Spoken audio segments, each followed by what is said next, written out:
Well, after this off-course beginning, he then began to tell his story.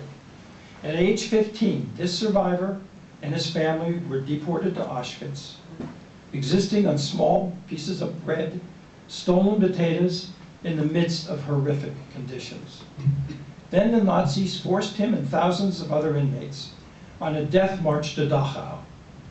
After working endlessly and hard labor, he felt he could go on no longer and requested a visit to the infirmary. That in itself was a death wish, because it signaled to the Nazis, your usefulness was over.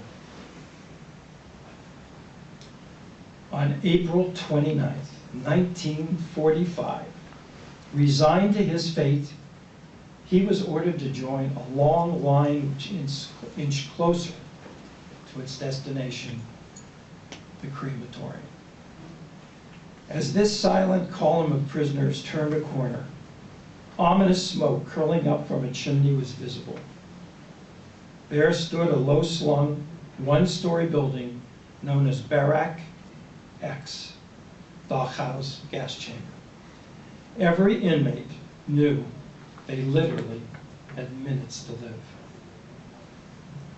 Suddenly, whispering was heard throughout the line. Strange, because this was impermissible. The voices got louder. Where are the guards? Where are the guards? Excuse me. Soon, jeeps with white stars painted on their doors rumbled into camps, and shouts of Americans, the Americans are here.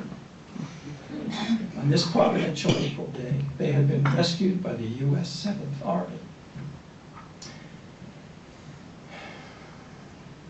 I can't begin to tell you what it was like sitting across from this hunched man, hearing his story told in a monotone, stoic monotone.